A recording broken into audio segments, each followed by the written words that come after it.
이사 간다는 걸 어떻게 알고 그냥 나중에 제가 하도 그래가지고 아침 저녁으로 다니면서 제가 찍은 사진을 한 장 더 보여드리겠습니다. 자, 어쨌든 아까 케냐에서 봤던 게 우리의 전통농업입니다. 지금 우리가 하고 있는 게 가행농업, 현대가학농업이라는 이름으로 가행농업이라고 할 수 있고요.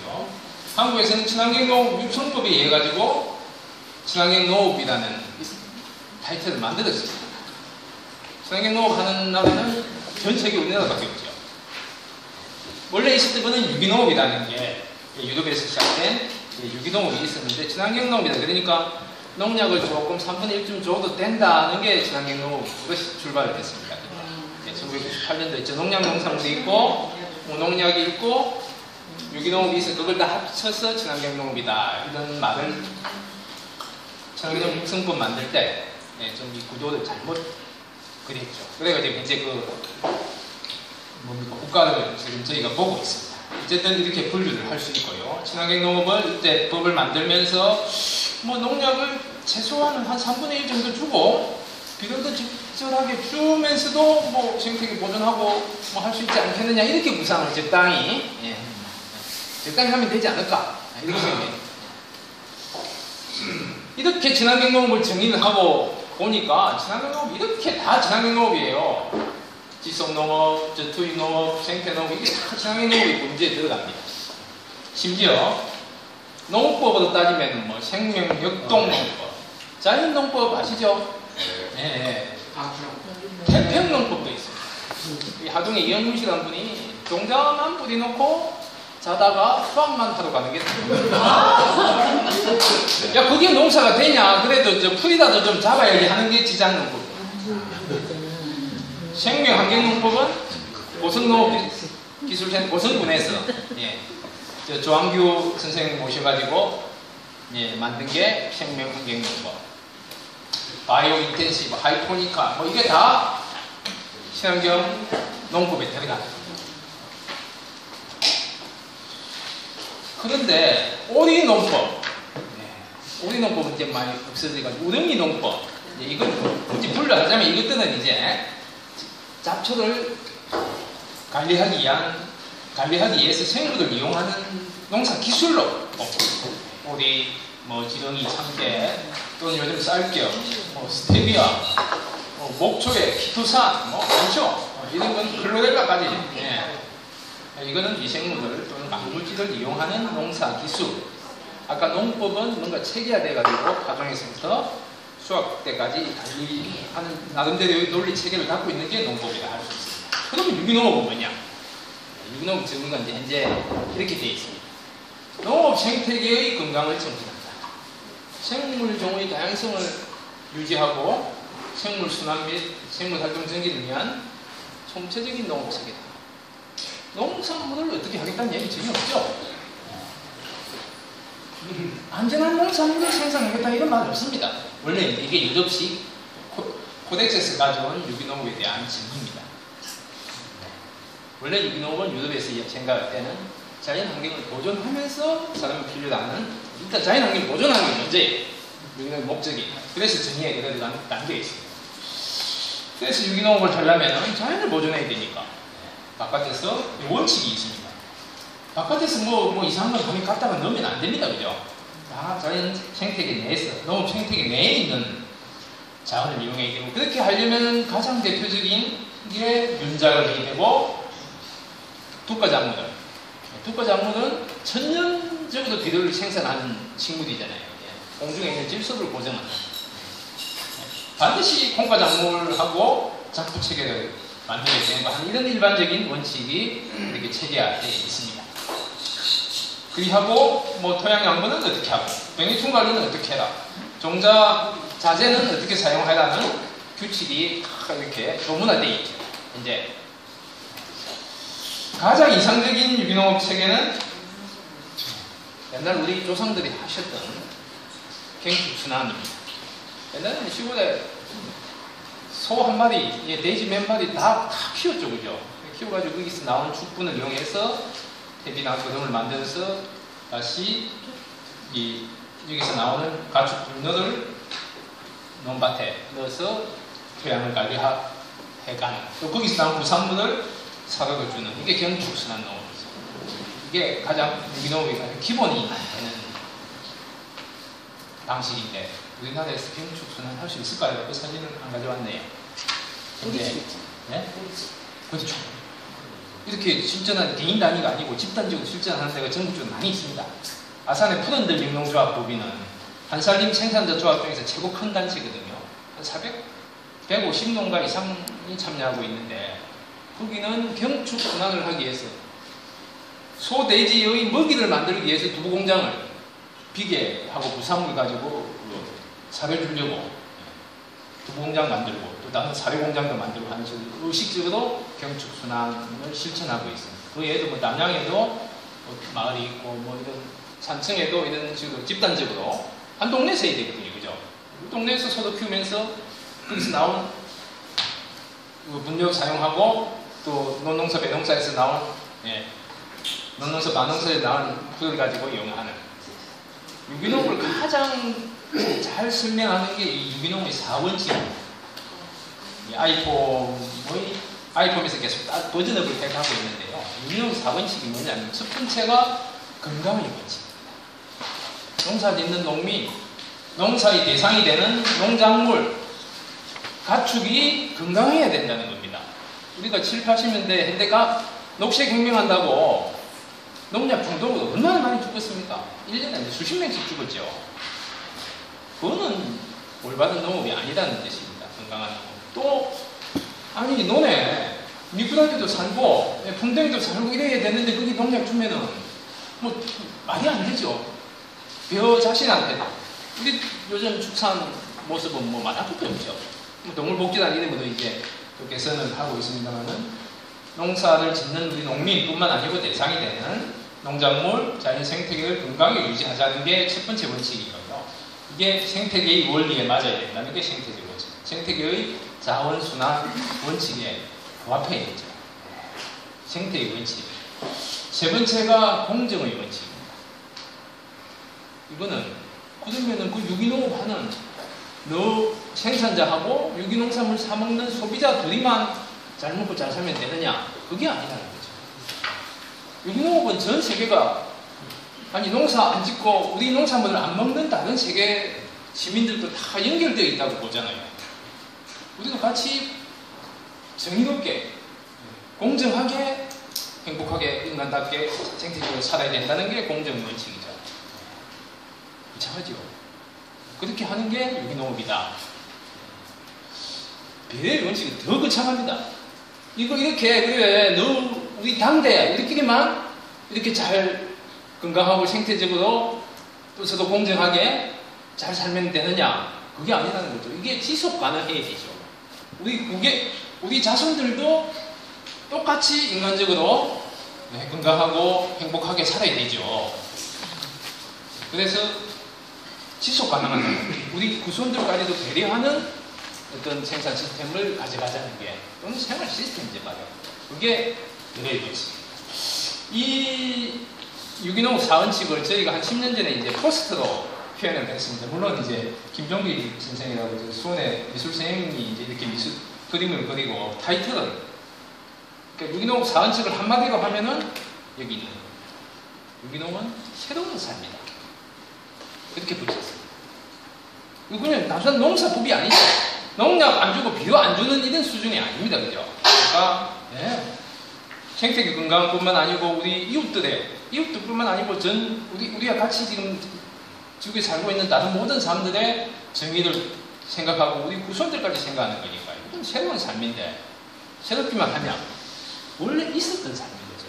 우리 인간은 원래 그렇게 살았던 겁니다. 옛날에 있었던 겁니다. 옛날에 우리 그렇게 살았었는데 우리가 문명화되고 또 특히 최근에 산업화되면서 이렇게 잠깐 잘못 가 있는 거죠. 이걸 되돌리자는 게 유기농업입니다. 그래서 어쨌든 유기농업은 전 세계적으로 연간 20% 이상 확대되고 있고요. 계속 번지고 있는데 아직도 한국 사회에서는 유기농 해가지고 먹고 살 수 있느냐, 생산성 얘기가 유기농 해가지고, 그때가 MB MB 때문에 지능청을 없애자는 안을 쓴 사람이 뭐 박모 국장으로 이렇게 지능청에 알려져 있습니다. 이분이 지능청장으로 왔어요. 지금 아닙니다. 그 뒤에 MB 때 2008년에 MB 사태잖아요. 그 조직 개편 사태인데 2010년인가 이 양반이 이제 청와대에 있다가 지능청장으로 왔는데 지능청장으로 오자마자 우리 과에 그때 이제 유기농 과도 타이틀을 붙였잖아요. 유기농 과에 지금 간담회를 왔어 청장이.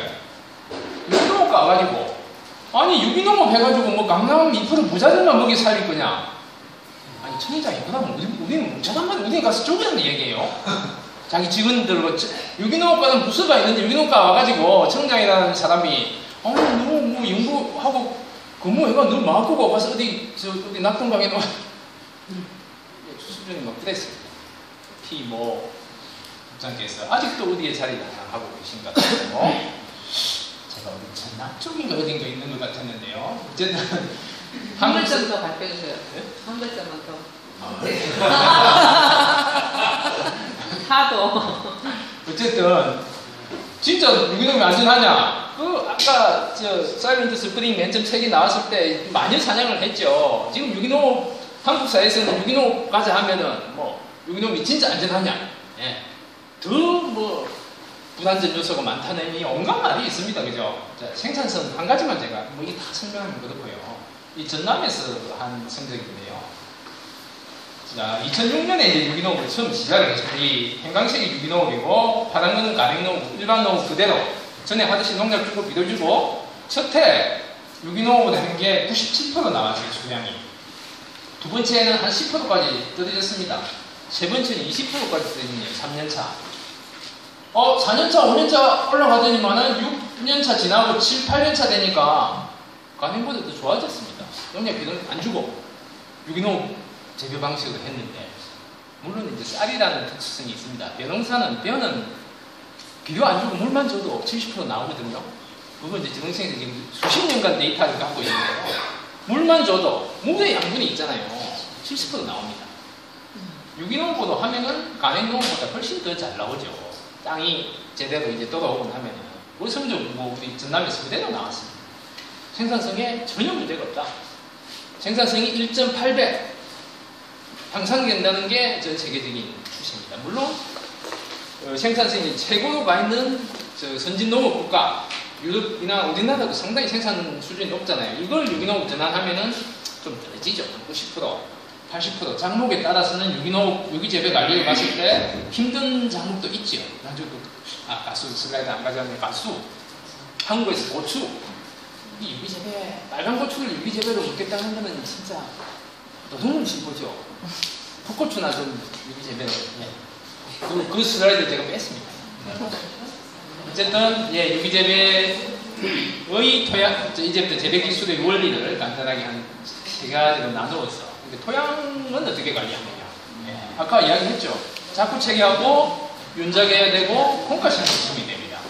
외부에서 투입되는 거 최소화해야 되죠. 가능하면 외부에서 바깥에서 온 거는 논에다 밭에다 넣으면 안 된다는 게 토양 관리의 원칙입니다.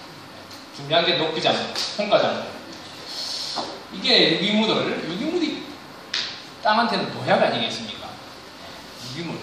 유기물은 이제 식물이 탄소에 있는 에너지를 고정한 게 유기물입니다. 그게 강합성이라는 건데요. 그것도 이제 시간이 없어서 뺐습니다. 이 유기물을 땅에 넣어주는 게 땅한테는 보약입니다. 유기물을 토양에 공급하는 가장 대표적인 게 녹비작물, 풋구름 작물을 재배하는 거예요. 풋구름 작물을 재배하면 토양도 좋아지고 토양에 물도 잘 빠지고 뭐 겨울 동안에 풋구름 작물들 겨울 동안에 흙을판이잖아요. 우리 노는 텅 비어 있는데 그게 풋구름 작물 재배하면 보기도 좋아요. 꽃도 펴 봄에. 그런데 녹비작물 재배를 안 하죠. 왜 안 합니까? 돈이 안 되는 거죠. 그걸 팔 수는 없죠. 땅은 좋아지고 공기도 정하는데 이제 돈을 줍니다. 유럽에는 그렇게 환경 개선 효과를 있는 활동을 하면은 환경 보전 프로그램을 내가지고 일정한 보상금을 줬거든요. 아니 겨울 동안에 해리비치 호밀 같은 걸 논에서 재배하면은 소출은 없지만은 땅을 좋게 하고 공기도 좋게 하고 이 자연을 보존을 했잖아요. 그 보전한 대가를 지불을 했거든요. 하고 있습니다, 유럽은. 우리도 이제 이걸 시범적으로 올해부터 시범 사업으로 도입을 했습니다. 아마 조만간에 이게 전면화될 걸로 생각이 됩니다. 녹비작물에는 콩가 녹비작물이 중요한 이유는 아까 공중에 있는 질소 끄듬을 갖다 땅에 넣어주는 거니까요. 그런데 백과도 또 중요해요. 백과 식물은 이 하본가 또는 백과 이거는 지상부에 있는 것보다 지하로 더 많이 컸거든요. 1.5배 이상. 땅을 경운을 해주는 거죠. 또 저 밑에 있는 땅, 양분을 위로 표토도 갱작층으로 올리는 역할을 하고. 그래서 화분가 식물도 호밀 같은 거 특히 아주 효과가 좋습니다. 이 녹비작물을 반드시 재배해야 돼요. 유기농업 토양관리에서 이게 뭐 만드는 거지요? 액비. 액비는 뭐 농가에서 할 때는 막 이런 드럼통에다 그냥 아까 유기물 재료를 넣고 이 당밀은 이제 설탕은 균이 좀 먹으라고 균이 빨리 번지라고 부육토는 미생물이에요. 미생물을 넣어줘서 건드려서 그냥 이렇게 푹 가라앉히면은 이게 액비가 됩니다.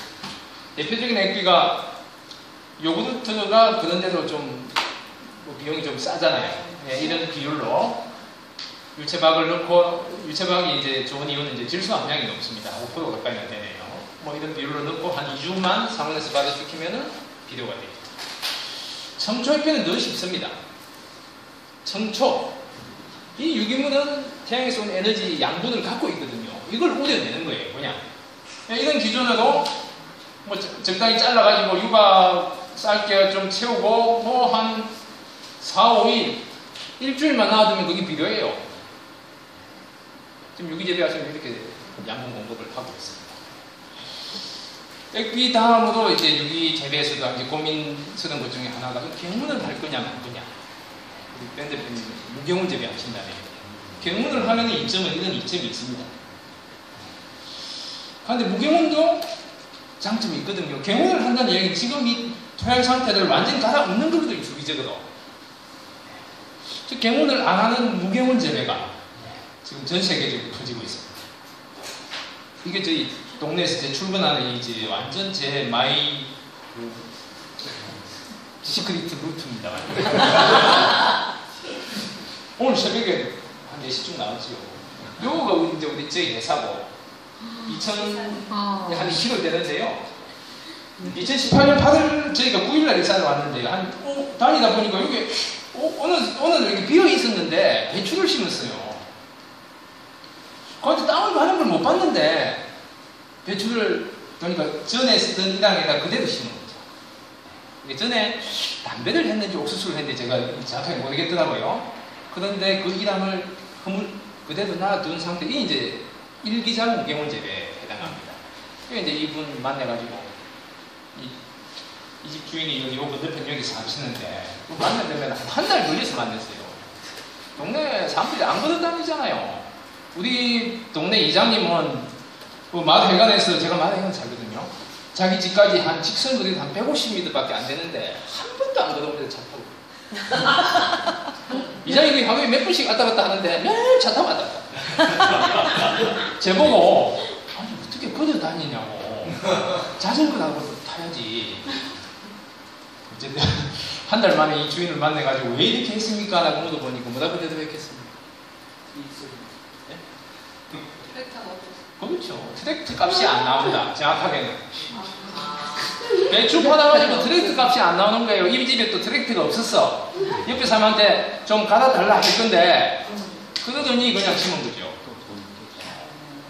이렇게 무경운 재배하면은 생산비를 획기적으로 절감할 수 있습니다. 아니 그거는 제 이야기가 아니고 당연히 돈이 안 들잖아요. 무경운 재배하면은. 이 농사가 시작됐는데요.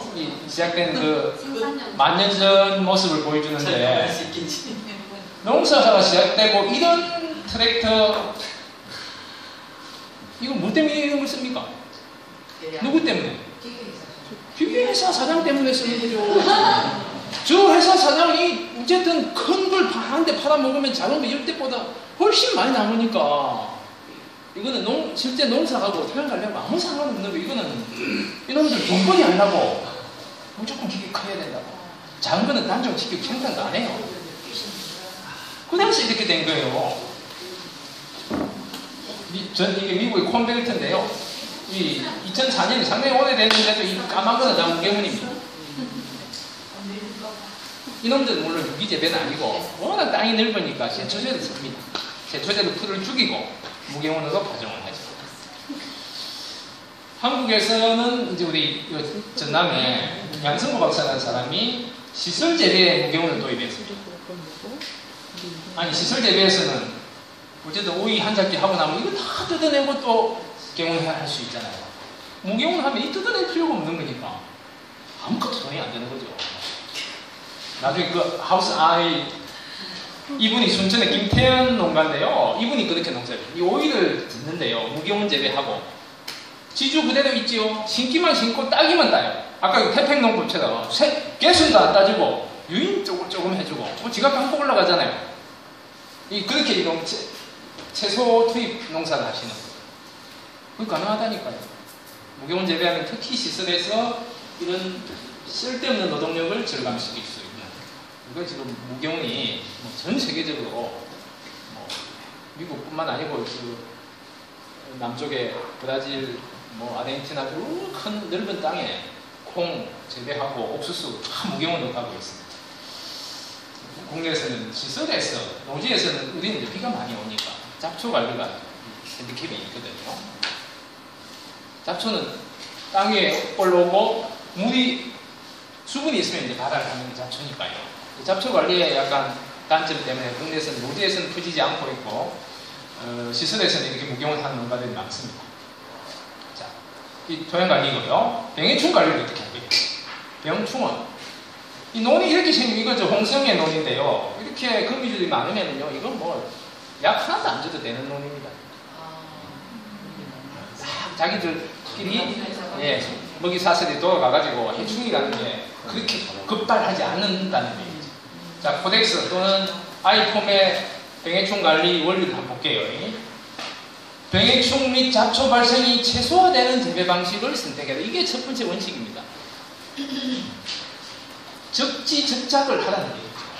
적기. 왜 배추를 갖다가 쓸데없이 한여름에 고등비 가서 왜 배추를 심습니까? 가을에 그냥 선선할 때 심는 게 배추거든요. 욕심 많거든. 봄에 쫑대고 올라오는 봄에 배추를 심는 건 남부 우리 욕심이죠. 또 토질에 따라서 가격이 가까운 나주에서는 배가 잘 되고 가격. 대구에는 사과가 잘 된다. 성주에는 참외가 맞는 것 같더라. 청송에는 사과가 좋다 하는 그 작물의 환경에 맞는 작물을 선택을 해라.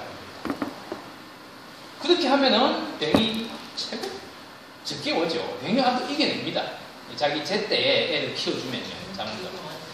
어머니 때 그냥 하우스 넣어놓고 숨도 못 쉬게 해놓고 농사를 괜히 이렇게 하면 됩니까? 약 때리 붓고 이렇게 되는 거죠. 그렇게 하는 게 이제 생산력을 높이는 방법이라고 우리가 그동안 잘못 생각했던. 자, 그리고 병이라는 게 사람하고 똑같은 거죠. 건강하면은 자체가, 식물 자체가 건강하고 환경이 좋으면 병이 안 생깁니다. 병이 와도 적당히 버틸 수 있는데, 식물이 비비비하고, 비가 오고, 이리 되면 이제 병이 문제가 되는 거죠. 어쨌든 유기재배에서는 아까 병이 안 생기게 하고, 병이 안 생기게 예방적으로 관리하는 게 중요하죠. 재배적으로, 생태적으로, 또 물리적으로, 유전적 다양성을 이용한다거나 단작하잖아요. 혼작하고 적극적으로는 천적이나 해피 식물 같은 걸 이용할 수 있고요. 환경을 시설재료 같으면 이제 환경 조절을 할 수 있고 미리 해줘가지고 안 생기게 만드는 게 병해충 관리의 두 번째 원칙이 되겠습니다. 대표적인 게 혼작입니다. 그죠? 그러니까 아까 해충이다 병이다는 거는 특히 벌레가 그런데요. 특정한 작물을 좋아하는 놈이 이렇게 폭발적으로 늘어난 게 해충이거든요. 자연계는 해충이든 이충이든 자연스럽게 있는데 한 작물만 심으니까 그런 걸 좋아하는 놈만 갑자기 늘어난 거예요. 어떻게 관리가 안 되죠. 그래서 혼작을 하라. 혼작을 하면 특히 파속, 양파도 그렇고 대파, 파속을 같이 심으면은 당연히 벌레를 억제해 주잖아요. 작물들에 따라서. 에서도 상고 효과가 있으니까 작물도 혼작을 하게 되고, 유전적 다양성, 이건 뭐 쉽게 한번 설명을 드릴게요. 이거 키 큰 놈, 이게 일반배하고 통일배를 한 고랑씩 심었어요. 중국에서 실험적으로. 이렇게 하니까 이거 쌀에서에 2번이나 심었는데요. 도요병 이렇게만 심어만 줬는데 도요병은 90% 잡고, 수량이 89%나 도곡 100% 안 내고, 그렇게 된 이유가 단자하고 피가 똑같으면 그냥 바람이 그냥 지나가 버리는데, 이 고를 만들어 주니까 바람이 여기서 돌아서 한기를 싣겠답니다. 그래서 이 표면에 화습도가 100일인 게 이렇게 심은 거는 하루 이틀밖에 안 된 거예요. 그런데 간행으로 키가 똑같은 놈을 심은 거는 20일이나 됐으니까, 특히 도요병, 병균은 습기가 있으면 번지는 거니까 완벽하게 관리가 됐다고 합니다. 이게 유전적 다양성. 그러니까 이렇게 이제 이거는 실험적으로 했으니까 그렇지만 단일 품종으로 아키바네 좋아한다고 아키바네, 고시까지 뭐 이것만 심으면 안 된다는 얘기죠. 품종도 다양하게 그 중간에 다른 종목도 심고 그렇게 하자는 얘기죠. 고추는 참 문제입니다, 그죠? 고추 역병 저항성이 있는데 탄저병이 최근에 나오긴 했는데 역병 저항성 품종으로 완벽하게 됩니다. 탄저병 아직 조금 불안전한 거죠. 그런 애가 이제 저항성 품종을 심자는 거예요. 그렇게 했는데도 병이 나왔다. 적극적으로 병을 나가주는 방법은 이제 이런 방법입니다. 농약 중에서 쓸 수 있는 농약이 있습니다, 그죠? 미생물 농약. 천적 사용할 수 있죠. 또 법으로 허용된 물질이 있습니다. 자연 생태계에 들어가도 무리가 없는, 자연계에서 분해가 되는, 그게 허용 물질입니다. 또는 친환경 자재, 그걸 업자들이 미리 수고스럽게 만들어진 거, 농약 대용으로. 그런데 대부분은 그냥 이걸 쓰죠. 왜요? 정부에서 지원금 여기다 줍니다. 그러고 있습니다. 어쨌든 그런 물질 중에 엑스텐이라는 물질이, 이 미생물 농약에 뭐 재능생에서 만들었다 보니 들고 다니는 거예요. 비싸. 효과도 없고. 뭐 천적은 뭐, 그러니까 자연계에는 모든 해충에 대해서 천적이 있죠. 자연계가 있죠. 이런 것들을 적극적으로 활용하는 게 천적을 활용하는 방법이고, 텃밭이나 뭐 화분관리점 할 때는 이 난압류, 기름은 로마 시대 때부터 이제 해충을 잡는데, 해충 숨구멍이 주름에 있잖아요. 기공이 기름에 빠지면 숨이 막혀서 죽으니까, 이거는 로마 시대 때부터 쓴 기술이랍니다. 이걸 저희 부서에서 이제 계란 노른자를 가지고 그 기름을 이렇게 뭡니까, 이렇게 표면적으로 이렇게 넓혀준 겁니다. 이걸 우리 정진 박사님이 이제 모디파이 해요. 이 난압류가 뭐 거의 만병통치약까지 벌레도 잡고 균도 잡고 이랬습니다. 이 만드는 방법이 이렇게 노른자에다가 믹스기를 이렇게 뭐 돌려서 적당한 비율만 맞춰주면 되는 게 난압류고요. 뭐 그에 천년의 농약 성분을 함유한 물질들이 많잖아요. 가령 은행나무 같은 경우에 벌레가 안 끼거든요. 그러면 은행에 벌레가 싫어하는 뭔가 물질이 있을 거니까 그걸 갈아가지고 쓴다거나, 이 독한 고추는 암만 해도 다 벌레들 싫어하지 않겠어요, 그죠? 술에 담가가지고 우려낸다거나, 뭐 이렇게 하는 방법이 이제 천년 자재를 만드는 방법이 되겠습니다. 병해충 했고 이제 남은 게 잡초입니다. 잡초를 어떻게 하시냐? 특히 한국에는 비가 많이 오니까 이 잡초를 어떻게 관리할 건지, 이게 뭡니까? 이 자원입니다. 윤구병 선생이라는 분이 계십니다. 윤구병 이제 행제가 9명이었답니다. 제일 큰 애이 이병. 한 명 더 나왔으면 큰일 났지요. 중국대 철학과 교수를 하고 계셨는데요. 뭐 철학과에서 뭐 70대까지 아마 교수했을 겁니다. 가르쳐 봐야 뭐 철학과 뭐 졸업도 안 되고 뭐 지식도 안 되고 뭐 철학으로 뭐 먹고 사는 사람이 대한민국 사이에 있습니까? 도저히 자기가 이제 양심이 가책이 받아가지고 철학과 교수를 때리치고 면산에 가서 이제 유기농 면산 공동체 하신 분이죠. 농사만 된 게 아니고 이제 서울 보디 출판사 하시고, 이분이 교육철학자죠. 이분이 쓴 책에 잡초는 없다라는 책이 있습니다. 잡초라는 풀은 없는 겁니다, 별로, 그죠? 뭐죠? 우리가 이름을 모르는 거죠. 이름을 명명을 안 해줬고, 잡초라는 풀은 없습니다. 자, 잡초에 대해서 우리가 이제 잘못 생각하고 있는 거는요. 이걸 보시면 이게 잡초 양이 많아진다는 뜻입니다. 하면 작물이 수량이 보통 이 잡초가 많아지면 작물이 수량이 팍 떨어지는 걸 이렇게 생각하고 있어요. 아니, 이런 작물도 있고, 아니, 어떤 작물은 가령 옥수수, 콩 이런 거는 뭐 웬만한 풀이 있어도 되거든요. 어느 정도면 버텨주는 겁니다. 뭐 거의 비례해서 없어진 줄어드는 것도 있고, 작물에 따라서는 잡초가 조금 있는 게 훨씬 이렇게 수량이 올라가는 게 있습니다. 그죠? 이렇게 구분을 하자. 잡초에 대한 좀 더 이제 사고를 바꾸자는 게 유기농업에서 이 잡초 관리의 첫 번째입니다. 그 뒤에 것들은 다 빼버리네요. 어쨌든 잡초 관리는 이거는 유기농업에서 뭐 학방제는 안 되고 이렇게 종합적으로 다양한 방법을 통해서 잡초를 관리하자. 그리고 최근에 아까 말씀드린 대로 무게운 상태로 여기 잡초는 그러니까 만 년 전에 인간이 이제 마음에 드는 좋아하는 놈은 작물로 기적으로 만들고 잡놈으로 잡초를 했거든요. 그래서 계속 잡초를 밭에서 논에서 뽑아서 버리잖아요. 이 얘들이 살아남으려고 이제 잡초의 특성이 있습니다.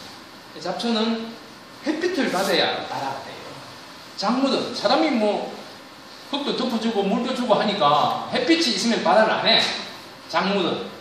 그래서 복토를 해줘야 됩니다. 대부분의 작물은 햇빛 위에 이렇게 내려놓으면 발화가 안 납니다. 그런데 잡초는 살아남기 위해서 햇빛을 받아야 햇빛이 있고 그 다음에 비가 오면 바로 발화하죠.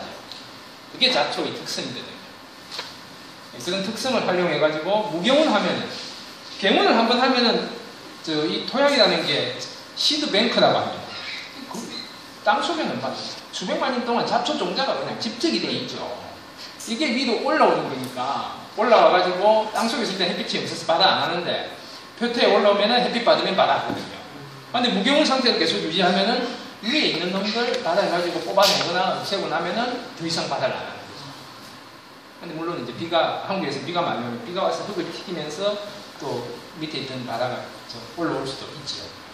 어쨌든 무경운 원리가 잡초 관리에 상당히 유용할 걸로 뭐 저도 이제 잡초 쪽 과제도 그런 걸 하고 있습니다.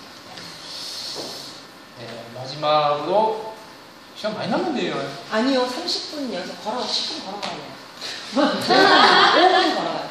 아니, 한 80개 남았는데. 네, 그럼요. 밥 먹고 합시다. 아니, 전화를 해서 아니죠. 좀 늦춰요. 아니, 보이라네요. 네? 최고의 상태에서 먹어줘야죠. 문제에 있었는데. 아니, 어쨌든 그래도 그나마 지금까지 이야기는 마음껏 풀하잖아요. 네.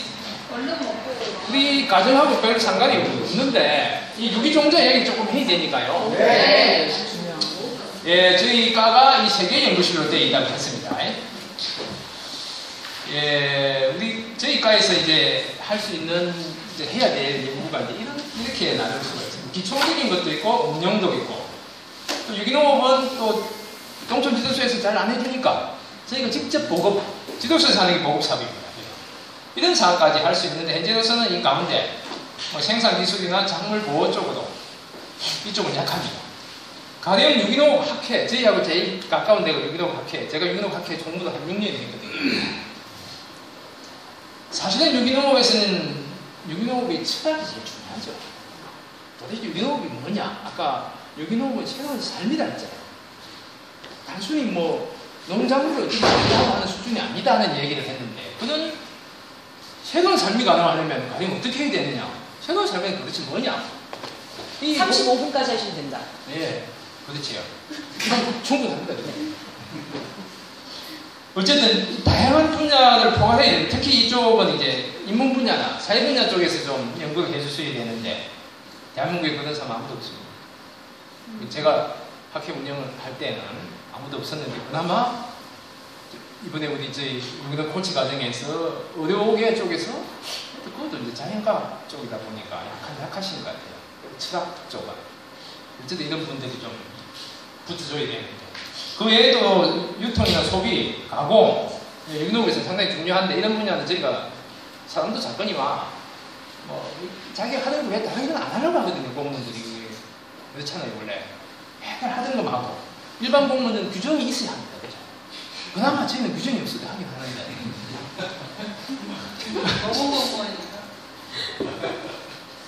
뭐 좀 그렇습니다. 어쨌든 모범 공무원보다 더 좋은 공무원이 뭔지 압니까? 유기공무원이요? 미친 공무원이지. 네? 무슨 공무원? 미친 공무원. 유기공무원이다. 어느 쪽에 한 필이 꽂혀가 미친 공무원이 한두 명 있으면요 세상이 비비지는데 그죠? 그거 아니 제가 이야기한 게 아니고 나중에 박진도 위원장이 하니. 어쨌든 앞으로 저희가 유기농뿐만 아니고 농업의 공익적 역할, 지금 공익적 뭐다 합니까? 그 직불제를 공익형으로 지금 문재인 정부의 공약이 됐는데 지금 안 되고 있습니다. 농업이 공익적인, 아까 그 녹비작물가 그거죠. 녹비작물 재배한 것만 해도 이바지 한 거예요. 환경 보존하고 우리 자연 하는데 그건 뭐 아무 보상이 없으니까 그건 이제 그쪽으로 가겠다는 거기에 대한 연구. 녹비작물 심으면은 또는 농업을 친환경 농업을 하면은 우리 생태계에 어떤 영향이 있느냐 이런 평가하는 게 지금 급한 사항이고요. 두 번째 생태적으로 환경 생태 뭐 앞으로 생태 시대니까 그쪽의 임무가 두 번째가 됩니다. 저희까지 그 재작년에 만든 세 번째가 유기종자입니다. 자, 국내에서 유기 인증받으면 유기종자를 써야 됩니까? 안 써도 됩니까? 국내에서는 안 써도 됩니다. 유기농 인증 기준에 맞게 생산 관리된 종자를 사용해라. 그런데 외에가 있잖아요. 그렇지 않을 경우에는 안 해도 된다가 국내 법입니다. 안 해도 됩니다. 유기종자를 어디다 꾸고 있어도 숨겨놓고 그냥 사다 쓰는 상황이죠. 그런데 이걸 좀 강화해보겠다는 목표는 있습니다. 당장 어떻게 하겠다는 얘기는 아니고요. 코덱스나 다른 나라에서는 그 규칙이 상당히 강하게 적용을 하고 있습니다. 비닐 같은 거 우리나라에서는 같은 게 뭐죠? 비닐을 최소한으로 써야 되는데 비닐 물침에도 아무 이상 없잖아요. 이거는 저희가 이제 아까 나눠드린 메뉴는 2011년에 저희가 2008년부터 10년까지 몇 가지 작물에 대해서 유기종자 생산에 대한 그러니까 생산입니다. 고추, 상추,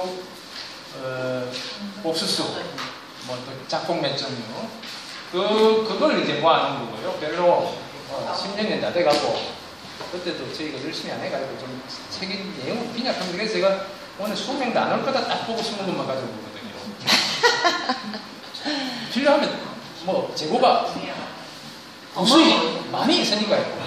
쓸 수 있는데 그 별 그렇습니다. 제가 PDF 파일로 올려놓겠습니다. 네. 어쨌든 이런 내용들이 그 책에 포함이 되어 있고요. 그 사이에 유기종자 소득에 대한 정보가 일부 저희 하고 다른 기관에서 물리적인 방법을 사용한다거나 이거는 김용기 박사님 슬라이드가 내가 갑자기 이 모습이 나타났습니다. 이게 제 슬라이드가 이것저것 짬뽕된 슬라이드라는 거 아시겠죠? 단물 종자 처리할 때는 뭐 하드워터를 이용했을 때 뜨거운 물 환기가 괜찮더라든지 종자 소득에 대한 게 단주지로 되어 있습니다. 상추, 배추 뭐 이런 게 대해서도 처리 시간을 이렇게 해주는 게 괜찮다. 배우 종자 소득할 때는 온탕 진법을 쓰잖아요, 그죠? 70도씨 또는 한 65도씨에서 뭐 몇 분이죠? 저도 지금 배우 갑자기 생각이 안 나네요. 10분 여 있네요. 온탕 소득 60도씨 10분입니다. 여기에 비해서 이런 물질을 사용하니까 훨씬 조금 더 효과가, 이 방제가가 온탕 진법만 한 90%인데 뭐 조금 나아졌다 그런 이야기고요. 전남이 이제 친환경농업 면적이 많다 보니까 친환경 연구소가 있습니다. 친환경농업 과가 있죠. 그쪽에서 성적이 많이 나오는데 미생물제를 이용해가지고 벼농사 요즘 키달병 문제거든요. 축정에 대해 버리는 이게 병균인데 균에 의한 병인데 이걸 막는데 미생물제를 활용했더니만 상당히 효과가 있었다는 그런 정도의 시험이었고요. 지금 현재 저희가 하고 있는 과제는 이런 과제가 있습니다. 채소류 유기종자 생산 및 보급체계 연구라고 금년도까지 완결되는 과제가 한 가지 있습니다. 이게 세부 과제가 이렇게 한 100개 있는데요. 작물별 법적 제도화 연구를 하겠다. 아까 종자소득은 뭐 이미 되어 많이 하고 있으니까 이런 처리를 하겠다. 건체류, 발체류, 역체류 이제 지역 연구기관을 해줬는데 좀 종자에 이걸 맡으신 분이 뭐 다른데 약간 이렇게 관심이 가 있어서 그런지 그리고 우리 딴에서도 인원도 작군이와 아까 2008년 이후에 저희가 막시 팍 가가지고 뭐 토론하고 하는 이런 문화가 없습니다. 유기종자가 어느 정도 중요하냐 하는 거에 대한 공감대가 좀 부족하죠.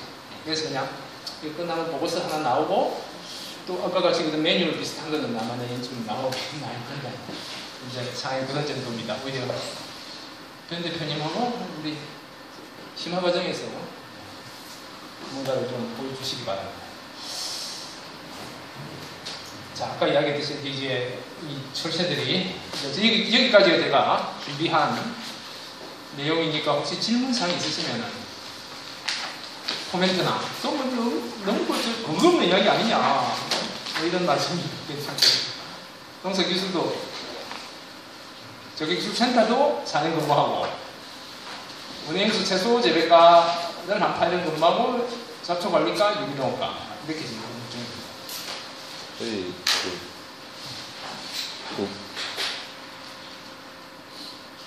모종을 임명할 때 이제 튼튼하게 키우려면 어떻게 해야 되나요?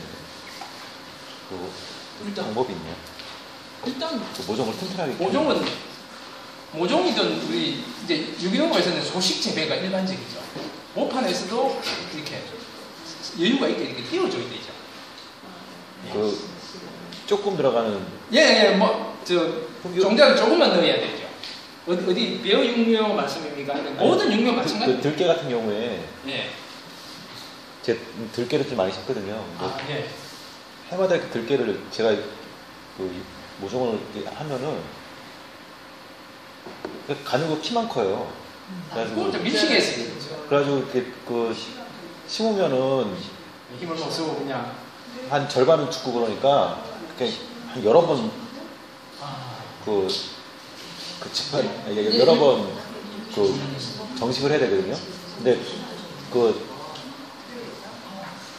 어쨌든 들깨는 그냥 한 줄 플러그 트레이 이용하십니까? 트레이 예 모판. 근데 파는 거는 들깨가 이렇게 대가 굵고 딱 봐도 이렇게 안 쓰러질 것 같아 단단하게 보이더라고요. 네. 그렇죠. 일단 이제 소식 어쨌든 넣는 종자 알수를 조절하셔야 되고요. 한두 개만 넣으셔야 되고 물 관리죠. 그다음에 도장을 안 하려면 물하고 햇빛을 많이 받아야 되고 또 좀 더 적극적으로 하시는 분들은 물을 줄 때 물살을 가지고 얘들한테 스트레스를 좀 줍니다. 그러면 비가 잘 가져요. 더 나쁜 사람들은 그게 피 안 크는 약을 뿌리기도 하죠. 그런 방법들이 있는데 그 방법에 대해서 말씀드릴게요. 그러니까 들깨는 밀식 모종을 내도 문제가 없는 게 들깨 키가 크잖아요. 밀식 모종을 내면 그죠? 키가 크면은 그 뿌리만 심는 게 아니라 그 잎만 남기고 그냥 심으시면 돼요. 예, 줄기까지 다 심으세요. 다 심으시면 그 밑에서 다시 뿌리가 내리고 그리고 그 심으실 때는 어떤 문제가 있는 거냐면 비 오기 직전 그러니까 비가 오기 직전이나 반드시 물을 주고 심으시면은 굉장히 튼튼한 모가 돼요. 그래서 저는 지금까지 어제도 그렇게 심었어요. 그러니까 되게 여러분들이 이제 뿌려놨잖아요. 뭐 대충 막 뿌렸는데 그걸 갖다 아주 타늘어요. 웃자라는 거죠. 근데 웃자라는 것들을 그냥 깊이 그냥 심어주기만 하면 얘는 들깨는 잡초와 같아요. 예, 잡초와 같기 때문에 굳이 그 들깨 모종을 튼튼하게 키우겠다는 생각은 안 하셔도 심으실 때 그렇게 심으시면 튼튼해져요. 예. 그거는 교사가 강의하실 때 화학농 이후에 MPK니 CNU니 뭐 이런 것을 계산을 해서 이렇게 농민들한테 이렇게 하셨다고 약간 부정적으로 말씀을 하신 것 같은데요, 흔히. 네. 근데 만약에 우리 유기농 분들, 우리 이런 하는 사람들은 그런 것을 유념하지 않고 그냥 해야 된다는 말씀이신지. 아까 이제 제 의미는 이제 우리가 비료 사용을 권장하기 위해서 NPK 이론이 교과서 절대적인 진리인 것처럼 이렇게 가장돼서 보급됐다. 성전처럼 그런 의미로 제가 말씀드린 게 그게 완전히 무시해서는 안 되죠. 예, 그 짜인과학의 성과도 저희가 충분히 고려할 필요는 있는데 그게 절대적인 건 아니죠. 식물은 NPK 같은 몇 가지 양분이 식물 전체를 구성하는 게 아니고 식물은 복원력이 우리 생명체는 워낙 월등하기 때문에 식물도 그렇기 때문에 한 가지 이론에 그 12이론도 특히 이제 아까 우리 기존 간행농업에서 이야기하는 NPK 이론이라는 게 그리 완벽하지 않다는 그런 뜻이죠. 예, 또 한 가지요. 정자 처리를 할 때 미생물질을 한 게 결과적으로 좋은 결과가 나왔는데 예전에는 무의 똥하고 석회수를 해가지고 정자를 처리했다면서요. 예, 그거를 응용을 해서 미생물질을 한 건가요? 아니 여기에서 정확하게 이제 이분이 미생물제는 이걸 썼는데요. 이게 PA가 파이토스포사 같은데 이거 제가 정확한 물질은 제가 몰라요. 예. 그러니까 이제 이런 특정한 균을 사용했다는 뜻이죠. 그게 많이 함유돼. 그랬더니만 이게 미생물 중에서는 식물한테 약이 되는 미생물이 있거든요. 저항성을 높여주는 그런 역할을 했다는 뜻인 것 같아요. 이분이. 그 기자같이 이야기했는지 연구를 했는지 모르겠는데 이게 PGPR이라고 이제 식물의 저항성을 높여주는 균이 있어요. 그걸 처리해주면은 식물이 자극을 받아가지고 저항력이 우리 무슨 주사를 합니까? 그런 주사 맞듯이. 저는 올해 처음으로 감자를 심어봤는데요. 그 감자 종자를 이제 3가지로 심었는데 한 가지 종자를 가지고 그 미생물 제제로 그 종자 채비를 하지는 않았는데 여러 가지 예삐 있잖아요. 천의 녹두리라고 하는 그런 거 여러 가지 섞어가지고 하고 또 하나는 임업진흥청에서 나온 어떤 박사님이 연구하신 미생물 제제로 해가지고 종자 처리를 하고 난 다음에 그 다음에 재를 묻혀서 그 다음에 이제 약간 말린 상태에서 심었거든요. 그런데 이제 천연 녹즙이랑 여러 가지를 합해가지고 한 그 감자는 종자가 완전 없어졌어요. 똑같은 조건 하에서. 종수로 쓴 게 녹아버린다고? 아니, 원래 심었던 그거 있잖아요. 이렇게 쪼개서 보이시잖아요. 원래 쪼갰던 그게 완전히 그냥 없어지고. 녹아버렸다. 네, 완전히 없어지고, 그러니까 자기를 완전히 다 산화시킨 거죠. 수는 올라오고. 네, 수는 거의 비슷하고. 근데 다르게 어떤 미생물 제제들은 제가 그걸 잘 모르겠는데, 독한 미생물 제제라고 해서, 그거를 담궈서, 그 다음에 이제 그걸 약간 말려서, 그 다음에 재를 묻혀서 심었거든요. 근데 이제 독한 미생물 제제로 한 것은, 감자 쪼갰던 그 부분이 남아있어요. 전부 다 산화되지 않고. 그거는 제가 모르는 거니까요. 일단. 수확량은 나중에 우리 밴 대표님이 더 훨씬 잘 알 것 같고요. 저는 질문이 없을 줄 알고, 이 다음에 또 슬라이드가 좀 많이 남아있거든요. 계속 이야기를. 지금 10분밖에 안 남았으니까 그새 이제 끝내도록 하겠습니다. 종자 처리는 제 시간에 오후에 제가 하겠습니다. 그때 보강을 좀 해주시고요. 해마다 연초에 농업 전망이라는 행사가 있습니다. 이 농촌경제연구원. 농업 분야의 국책연구기관은 농촌경제연구원입니다. 딱 하나밖에 없거든요. 해마다 롯데 호텔에서 합니다. 제가 맨날 놀래는 이 젊은 사람들이 많아요. 이 개막식을 9시 반에 시작했거든요. 그래서 저 젊은 사람이 누굴까? 직접 농사 짓는 사람은 아닌 것 같더라고요. 제 생각에. 어쨌든 1,500명이 나옵니다. 저도 40대 초반까지 갔어요. 농촌경제연구원의 지금 원장이 이분이 김창길 원장입니다. 이분이 농촌경제연구원에서 친환경 농업 팀을 하는 사람이에요. 그래서 농업 전망 행사를 원장이 됐으니까 17년도 2년 전에 친환경 농업이나 유기농업 이야기를 할 줄 알았더니만 같으면 온통 이 이야기밖에 안 하는 거예요. 이게 이론이 있다는 건 아시죠? 그날 특강은 누가 했냐면 송종국이라는 양반이 스태피, 과학 기술 정책연구원인가의 원장이랍니다. 와가지고 4차 산업혁명을 왜 해야 되느냐. 이게 우리 인류 문명부터 시작했습니다. 지금 2000년, 2100년까지 인구 성장률을 하고요. 하단 게 인구 성장률입니다. 하고 경제 성장률을 그래프를 그리니까 이렇게 됐답니다. 인구 성장률이 경제 성장률인 거예요. 인구가 늘어나면은 경제가 성장하는 것 아니에요. 한마디로 쪽수죠. 그걸 밝힌 겁니다. 이분들 경제학 한다는 사람들. 그런데 4차 산업 현재 애를 안 놓잖아요. 특히 한국 같은 경우에 많이 이렇게 인구가 이렇게 떠들리고 있으니까 인구 성장률이 성장률입니다. 당연히 경제 성장률도 이렇게 떠들릴 건데 4차 산업혁명을 하면은 그 떠들리는 게 완만하게 연착륙할 수 있다. 솔직한 자기 이야기를 한 거죠. 사장님들의 욕망상이죠. 4차 산업혁명이라는 게 GDP가 계속 경제가 성장한다는 건 얘는 성장하는 이론입니다.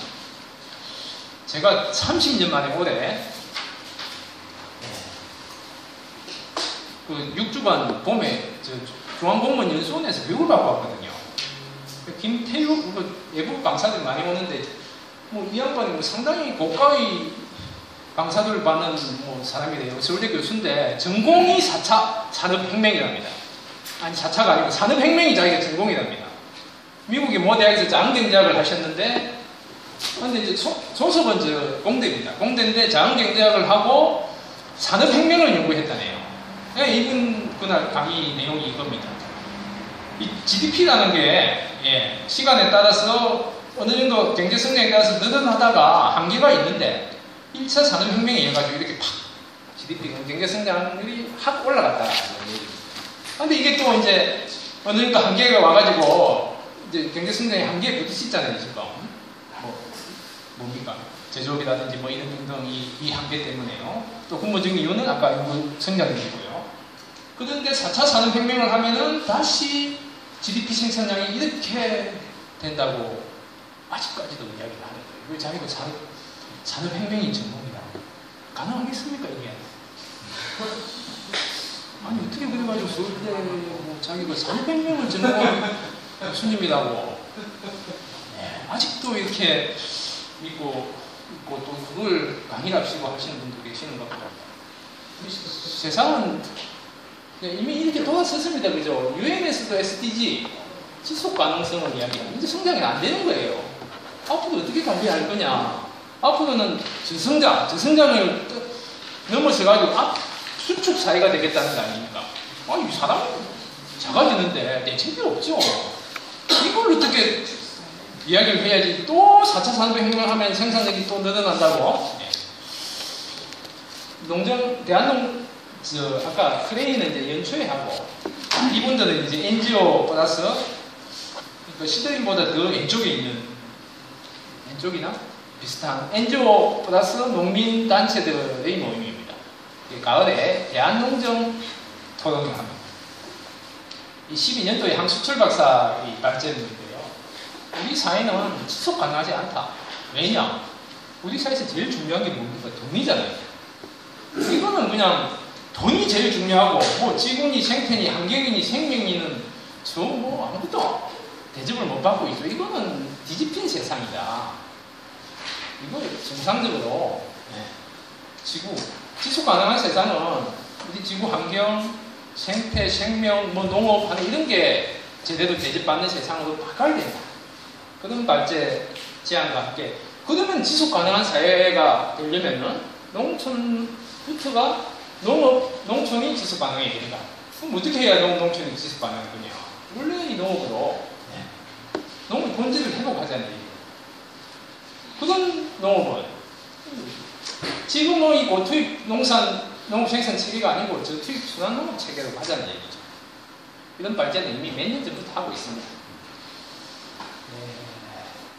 14년도 저희가 이제 이사할 때쯤 이제 세월호 사건이 있었죠. 세월호 사건이 있으니까 뭐 사회 곳곳에서 우리 나라 도라지가 이게 뭐냐, 도대체 우리가 어디로 가고 있고 이게 뭐가 잘못되느냐, 근본적으로 뭔가 전환을 해야 되지 않겠느냐는 얘기가 나왔습니다. 그 2016년에 이제 촛불이 막 시작할 때쯤 박현도 교수가 그때 충남대 명예 교수인데요. 전주에 와가지고 그때 전북연구원하고 세미나를 했는데 우리 사회의 패러다임을 바꿔야 된다. 지금 뭐 경제 우차고 성장 이거 끝난 지 언젠데 국민 총행복 정진으로 이 이야기 하신 지 너무 오래전부터입니다. 농점도 생산이 중요한 게 아니다. 농업의 본래적 기능을 살리는 다기능 농업으로 가자. 어쨌든 뭐 16년 월기점으로 이제 이런 사건이 있고 27년 10쯤은 대선이 있었습니다. 이게 민주당 공약입니다. 문 대통령 농정 공약이 첫 번째 농업을 직접 챙기겠습니다. 그 안에 친환경 생태 농업을 육성하겠다. 진짜로 깜짝 놀랐죠. 진짜로는 저렇게 안 돼 있고 이렇게 돼 있었어요. 친환경 생태 농업 6차 산업으로 박근혜 때하고 똑같은 얘기죠. 18년 12월 27일 날 우리 문통하고 농업계하고 처음 만났습니다. 농민은 상대도 안 해준 거예요. 농업을 직접 챙기겠다 해놓고 이것도 농민들 단식하고 공성 누굽니까? 김영규 씨하고 유영원 선생하고 이렇게 청와대에서 단식하다가 이거 단식은 너무 심하지 않느냐. 이 국민 촛불혁명 정부인데 그래서 단식을 농성으로 바꿔가지고 몇 달 싸워가지고 이 자리가 마련됐습니다.